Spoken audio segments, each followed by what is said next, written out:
მე ისე ბედნიერი სახლიდან მოგესალმებით და მე და დედა თინათინი ვცდილობთ გაგაცნოთ ახალ გარემო, გაგაცნოთ პაციენტები, ბენეფიციარები, გაგაცნოთ მათი ოჯახის წევრები, ექიმები, რომელიც დღენიადაგ ზრუნავენ, რომ ის დახმარება, რომელსაც ისინი უწევენ, თქვათ, აქ ოჯახებს მოხდეს მყისიერება და ყოველგვარი სტრესის გარეშე. დღეს მინდა გაგაცნოთ სოფიო ნიკოლაძე, გადაუდებელი დახმარების ექიმი პედიატრი და იაშვილის სახელობის ბავშვთა ცენტრალურ საავადმყოფოს სოციალურ სამსახურზე პასუხისმგებელი პირი.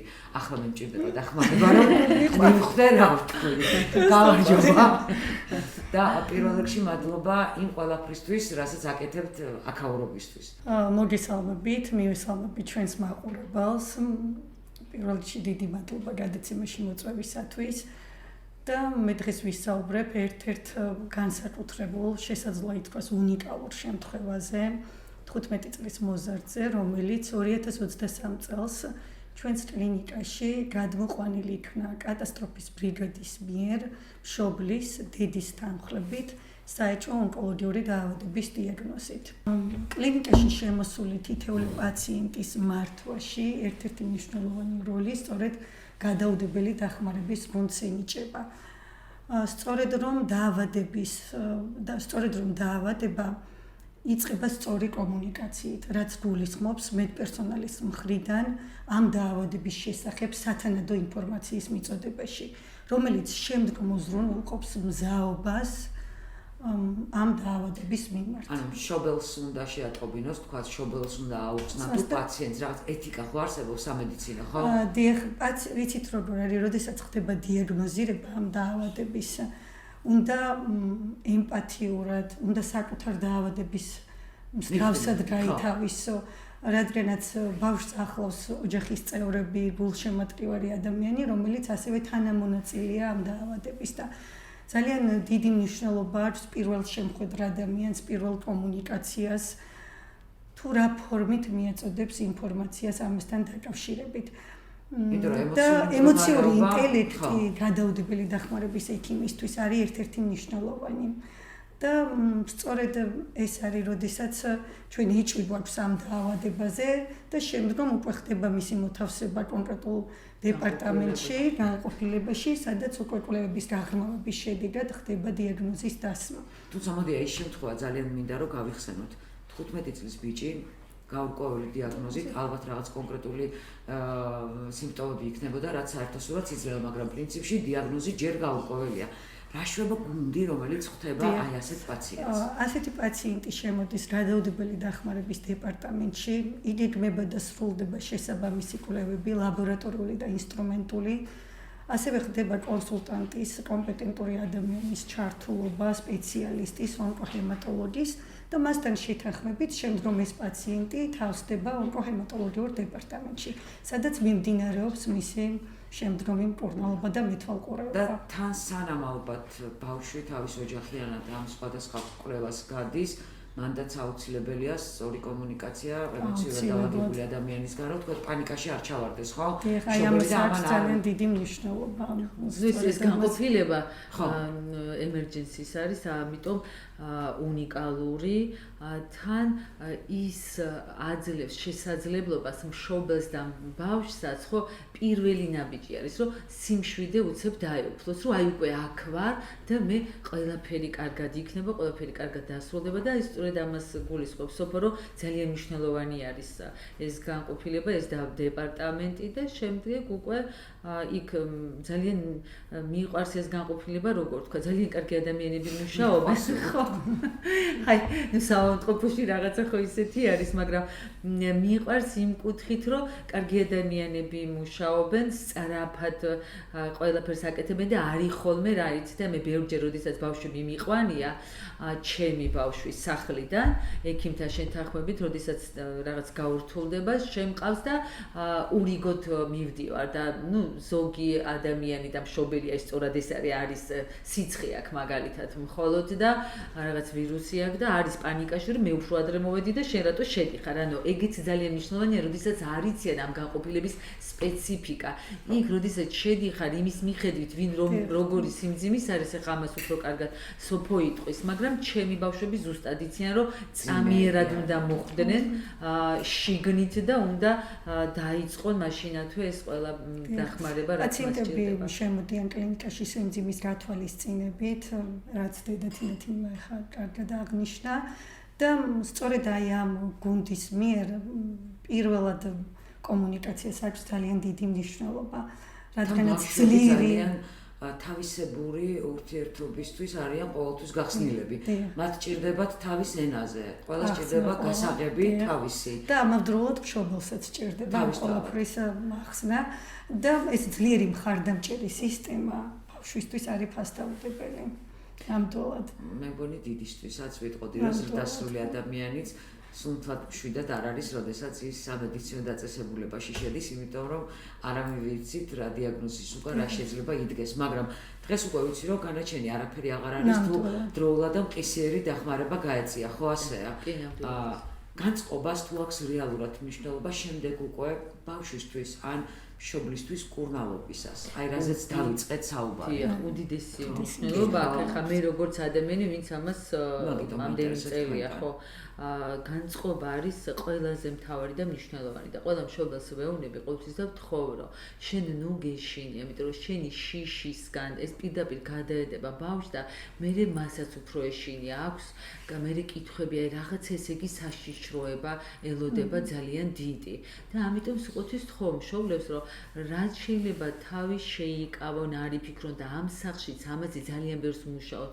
რაღაცებს ვიგონებთ, ვაკეთებთ რომ სხვადასხვა სივრცეც ხომ ბევრი გვაქვს და მშობლებიც რომ მიყვნენ ჩართულები ამ ყველაფერში, იმიტომ რომ ნაკლები ფიქრის დრო ჰქონდეთ, ყველა მშობელი ესე როცა შვილი ავად არის, რაღაც კარგს ვერასოს ვერავინ ვერ ფიქრობს და მით უმეტეს როდესაც რთული დიაგნოზი არის, ეგ ძალიან მნიშვნელოვანია და ამას რომ ვაღწევ ამ მშობლებში მე უკვე ყველაფერი ისედაც კარგად მეტის. მე მყოლია ბავშვი ზღვაზე წავიყვანე და ისეთი მეტასტაზებიც კი დაიკლო, უკან დაიღო, რომ ჩამოვიყე განწყობით. აი ისეთი ბედნიერი იყო, ძალიან ბევრი სიურპრიზები მოუწყვეთ მაშინ ბათუმში და ქობულეთში და რომ ჩამოვბრუნდით შემდეგ კლევაზე, ყოველ კლევის წინ არის, ყოველი ქიმიოთერაპიის წინ ხდება კლევები.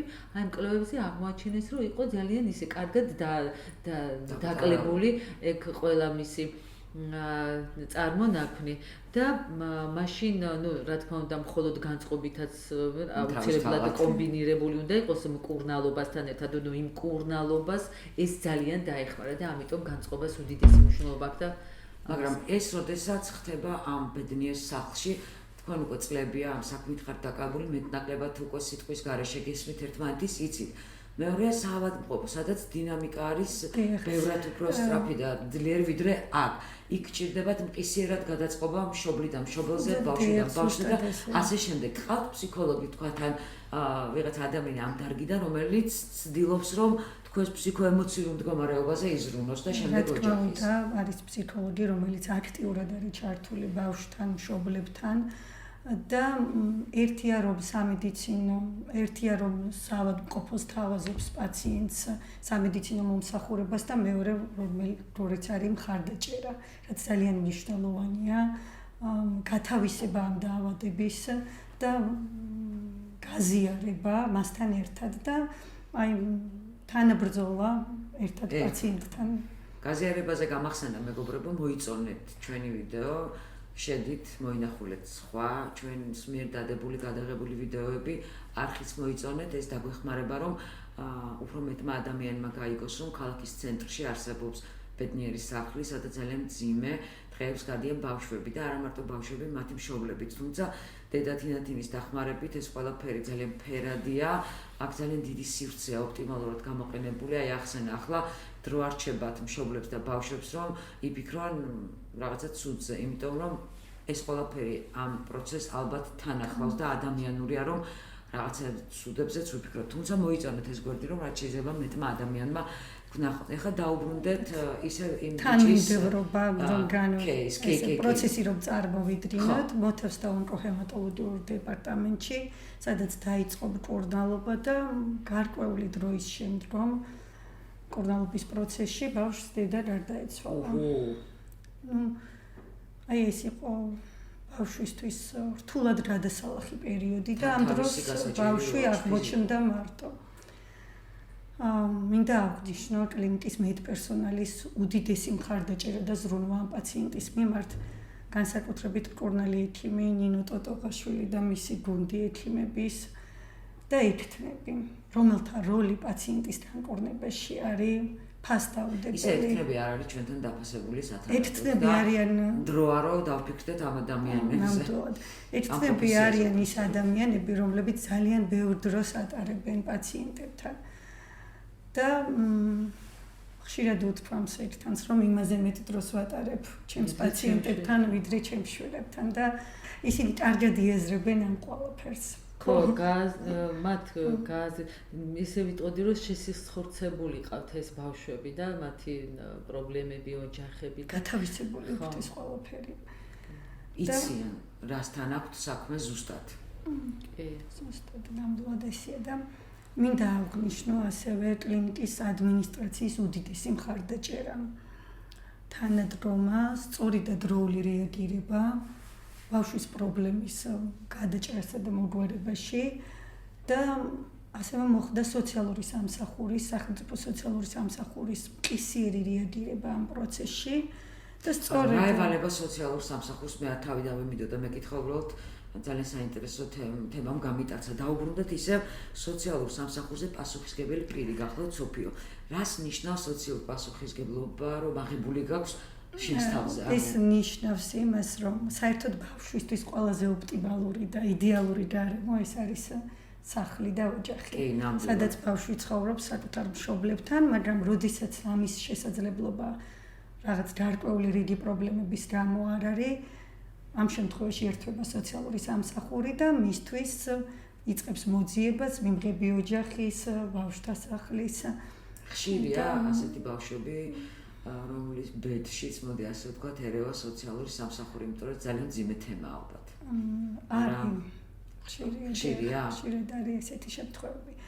უბრალოდ ახლა სხვადასხვა მიზეზების გამო არის და მაგალითად აი ამ დედარობილზე დიახ რომ საუბრობთ იმას უბრალოდ დედა გარდაეცვალა და ამიტომ ჩაერთო სოციალური სამსახური. დედა ყავდა ძალიან არაჩვეულებრივი ადამიანი, ძალიან მზრუნველი და აი რა ვიცი კარგი ქალბატონი მეც ვიცნობდი მანამდე როდესაც ბავშვი მკურნალობდა რამოდენიმეჯერ მქონდა შეხება ხა მე ხო სულ კლინიკაში ვარ სულ გამოფილებაში დავდივარ და ძალიან აი არასოდეს არ დამამიწყდება ძალიან მოწიწები და პატივისცემით მეკცეოდა და ისეთი ახლო ურთიერთობა არ მქონდა მაგრამ ყოველთვის ძალიან მოწიწებულად მესალმებოდა აი ესე დადგებოდა გზას დამითმობდა და ნუ ძალიან ისე მეკცეოდა ზიაღმატებულად ხო და მეც სულ ვფიქრობდი ნეტა რაც ძალიან ისე ვესალმებოდი მეც და აუცილებლად მადლობას გეტყოდა ხო და მე რო ის ყველაფერი მოხდა და ღვთის რა ვიცი ნებით გარდაიცვალა და საბა ჩემთან მოხდა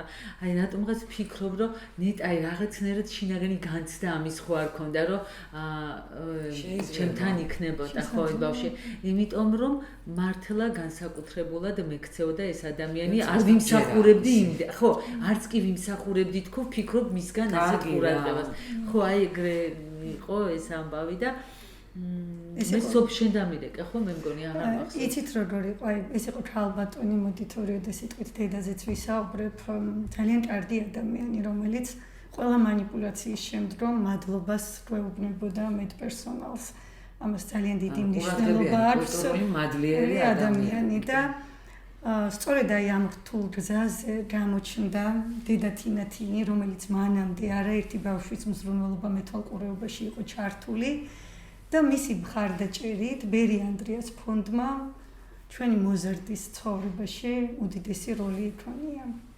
არა მარტო იმ მოზარდის მე აქ ისეთი მადლიერი თვალები მაქვს ნანახი და ისეთი სიყვარული მაქვს ნაგზნობი ამას სხვაგან არ მგონია რომ ასე მასიურად შევეჯახო ამ ხელა ყურადღებას და სიტყვას და ეს დამსახურება მხოლოდ დედა თინათინის მართლა. ნამდვილად და უბრალოდ როდესაც შენი დახმარებით სხვა ადამიანისთვის ეს ყველაფერი არის სინათლე ეს არის უდიდესი ჯილდო და სწორედ ამ ჯილდოს მატარებელი არის დედა თინათინი და მინდა რომ ხანგრძლივად ეტარებიოს ეს ჯილდო ასეც იქნება ასეც იქნება ცოტა გაგვიტაცა ემოციებმა, მაგრამ თუ შეიძლება დაუბრუნდები ისევ თქვენ გადაულდებელ დახმარებას. რაღაცა პროტოკოლი გაქვთ, რის მიხედვითაც მოქმედებთ, თუ ყველა შემოსული პაციენტი ინდივიდუალურია და კონკრეტულად მასზე ეწყობა კვლევების რაღაც არ ვიცი.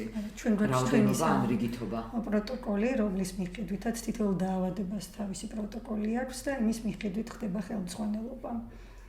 ანუ ყველანაირად დაცული ხარ, თავს მოხდა ადამიანი. ან ძალიან ყოჩაღები არიან მართლა. მე რომ არ ვენდობოდე და ჩემი თვალით არ ვხედავდე, ჯერ ესეთი ძალიან იზრდება და ძალიან ბევრ სიახლეს ეხაც მიმდინარე პროცესები არის. იაშვილის კლინიკა არ არის ის, რაც იყო 12 წლის წინ, როგორც მე მახსოვდა. აი ძალიან აქ თვითონ ადმინისტრაცია ძალიან ცდილობენ რომ ექიმების განათლებაზეც იზრუნონ. ეხლა ბევრი გაცვლითი პროგრამები აქვთ. ეხლა სულ ახლახან კიდე რაღაც ერთი ახალი ძალიან კარგი პროექტი წამოიწყეს და ონკოჰემატოლოგიურ განყოფილებას რაც ეხება და ჩემთვის ახლა ყველაზე მნიშვნელოვანი განყოფილება. ანუ ჩემთვის ყველაზე ძალიან ისეთი განყოფილები რომ ონკოჰემატოლოგიური ემერჯენსიურ შევდივარ, რეანიმაცია თუ დამჭირდა და ნუ ხო ქირურგიული ისინი კიდე ზოგს ჭირდება, ზოგს არა, მაგრამ აი ეს განყოფილებები ჩემთვის ძალიან ისეთი არის, მეც ძალიან ჩართული ვარ ამ ყველაფერში აქტიურად და მართლა რომ არ მქონდეს მათი იმედი და არ ვიყო ამაში დარწმუნებული. მე წლების წინ ბავშვები გამყავდა უცხოეთში, შევწყვიტე, იმიტომ რომ რო დავინახე რომ არაფერი იქ ისეთი განსხვავებული თუ რა თქმა უნდა არ არის საჭიროება რომ აქ არ აქვს დიახ რაღაც არ აქვს დანადგარი, ის უფრო ქირურგიული, იმიტომ რომ ქირურგებიც ისეთ ვიყავს გადასარევი, მართლა უბრალოდ თელად ხელშეწყობა ვერ აქვს აი ამ დანადგარებით. თუ არა ძალიან ჭკვიანი და კარგი მედპერსონალი ყავს და სწორედ ეს ჩვენი სიცოცხლის ხიდი ეს გადაცემა ამიტომაც მნიშვნელოვანი არის რომ ეს წამოვწიოთ რომ სასწორკვეთილებაში არ ჩავარდნენ მშობლები, ბავშვები, ადამიანები რომ აი რა ვქნათ რა გვეშოლებათ არა ეგ ნამდვილად არ არის ახლა და ამიტომ ძალიან დიდი მადლობა სოფორ სხვადასხვა მიმართულებაში არის თან ძალიან მნიშვნელოვანი ორ მიმართულებაში კი ძალიან მე სოფომ დამირეკა მე მგონი რომ ესეთი ამბავი მითხეს და ესეთი ბავშვი და მას ჭირდება აი ნამდვილად ისეთი გარემო როგორიც თქვენთან არის და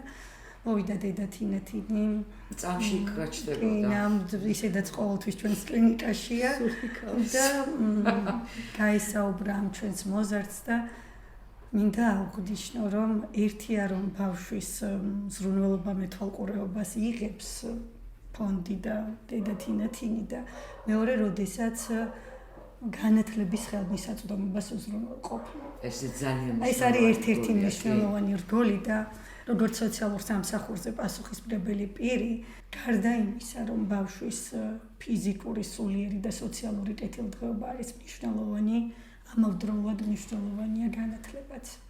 რადგანაც მოზარდი, რომელიც ინტეგრირებულია გარემოში, ის შემდგომში დასაქმებულია და ის უკვე შემდგარია და მას არ ახლავს ის ბევრი რაღაც თანხლები, პრობლემები, რაც შეიძლება ჰქონოდა. რასაც გისმენთ, ესე იგი კლინიკა ერთდროულად ზრუნავს რაზე ბავშვის ფიზიკურ და მენტალურ ჯანმრთელობაზე, ზრუნავს მშობლის ფსიქოემოციურ მდგომარეობაზე, განათლება ახსენეთ, როგორ ხდება აი ამ პაციენტების განათლებაში ინტეგრაცია, რანაირად ახერხებთ ამას? თუ ეს უკვე ფონდში ხდება? ეს უკვე ფონდში ხდება. აბა დედაო, როგორ ხდება ეს?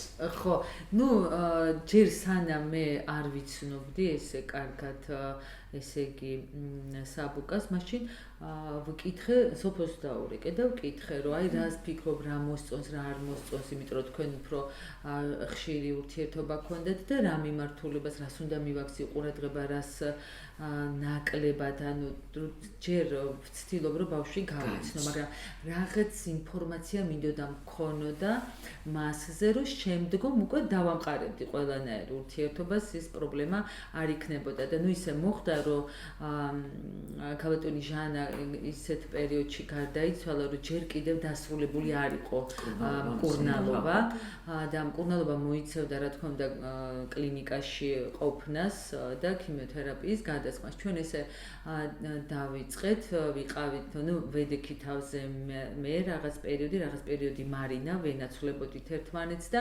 ამასობაში მე ქალბატონი ია არის ადამიანი, რომელიც 24 საათიან მეთვალყურეობას ესე უწევს ამ ჩემს შვილს საბას, იმიტომ რომ ხო მე ავიყვანე, ხან მისი დედა ეხლა მე ვარ. და რომელიც არ ხარ, მოდი ასე კითხვას დავსვა. მაგრამ აი რაღაცა ისი არის, რომ საბას ეხლა ესე მოხდა, რომ მე მარტო ვყავარ და ამიტომ ერთი დედა ყავს. დანარჩენებს ორ-ორი დედა ყავს და საბას ეხლა ისე მოხდა, რომ მე ერთი დედა მარტო ვყავარ და სრულიად ისე მაქვს პასუხისგებლობა, როგორ შეგრძნობილი, იცით, რომ არაფერი არ შემეშალოს, თან ძალიან ფაქიზა, ძალიან ლამაზად, რომ არც ვიზედმეტო, მაგრამ ყურადღებაც არ დავაკლო. რთული ამ საზღვრის დაცვა. ძალიან რთულია, იმიტომ რომ ეხლა მე ვერასოდეს რომც ჩაიხუტებოდა ქალბატონი ჟანა, ის სხვა შეგრძნება ექნებოდა, ვიდრე მე ვეხუტები და ეს მტკივა, მაგრამ აი ვცდილობ, რომ სხვა კუთხით, აი ისეთი კომპენსაცია მოვახდინო, რომ ამის ნაკლებობა ცოტა უფრო დავტკუნო, თუმცა ეს არასოდეს არცად არ წავა და მის გულში სულ ესე იქნება და როდესაც მე მაშინ სოფო მითხრა, რომ მისი ინტერესის სფეროები რა იყო, იმ ინტერესის სფეროების განვითარებას ვცდილობდი, ძალიან ბევრი რაღაცები ვცადეთ, მაგრამ შეეცვალა ძიების პროცესში არის ეხლა.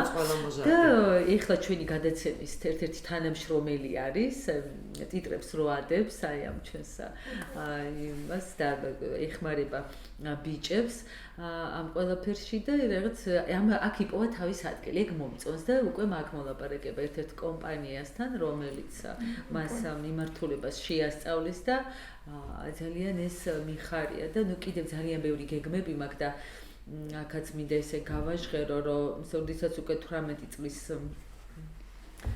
გახდება, ჩემი შვილი იქნება, რამდენი წლისეც არ უნდა იყოს, მაგრამ სოციალური ზრუნვა მე უკვე წყდება სახელმწიფოში 18-ის მერე და რაც მე მინდა ძალიან რომ ვთხოვო და მაქვს მოფიქრებული და მოაზრებული რამოდენიმე სამშენებლო კომპანია რომ ვთხოვო რომ მას ბინა კონდეს და ფიქრობ ეხა ჩემს გონებაში მეგულება ესეთი 1-2 სამშენებლო კომპანია რომელიც ამას დიდი სიხარულით გააკეთებს და მინდა საბას ძალიან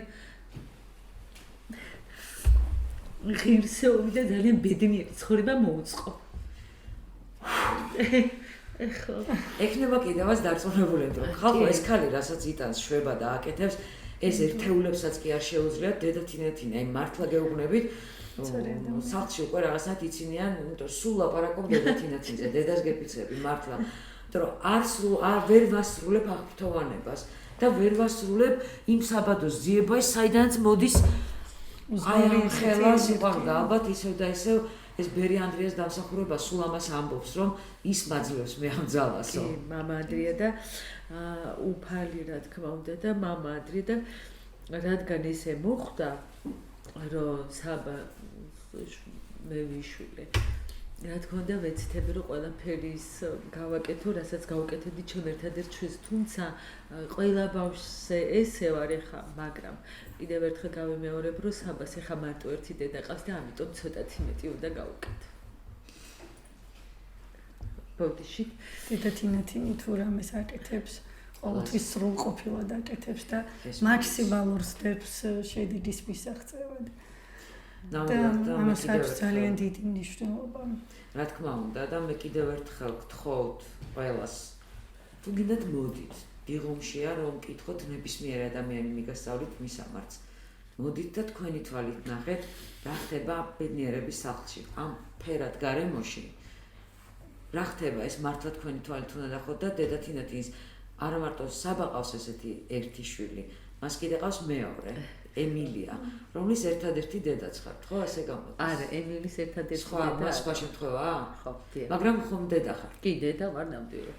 ისეთი უწყვეტი კი უწყვეტი რომელიც ხო აქ მოკლედ არ ვიცი ხანდახან მინდა რაღაცა თქვა მაგრამ ვერ უყური ხოლმე თავს იმიტომ რომ ემოციურად ეს ჩემთვის არ არის მარტივი კიდევ ერთხელ მადლობა თქვენ კიდე გამოიწერეთ ჩვენი გვერდი მოიწონეთ ვიდეო YouTube-ის ალგორითმი ამას ხვდება თქვენ მომიწონეთ და 15-20 ადამიანით მეტთან ამოაგდებს სკროლვისას ამიტომ გააკეთეთ ეს კეთილი საქმე დარწმუნებული ვარ რომ ყველა არ მოიწონებთ ნამდვილად მოგეწონებათ ის რასაც აქ მოისმენთ და დაეხმარეთ ბედნიერების სახს დედა თინათინს იმ ბავშვებს იმ მშობლებს დაეხმარეთ რომ ეს ინფორმაცია რა შეიძლება მეტ კომპანიამდე მეტ ადამიანამდე მივიდეს იმიტომ რომ ხანდახან სიკეთეს გადამდებია და ხანდახან პროვოცირება ჭირდება რომ ადამიანი სიკეთეზე წამოიყვანო ამიტომ ჩვენ ახლა ვცდილობთ რომ თქვენ უფრო კეთილები იყოთ ამას ჩვენ ვცდილობთ ხო ასეა ნამდვილად და სიკეთე ნამდვილად რა დაგებია და ეს არის თვითკმაყოფილების უდიდესი განცდა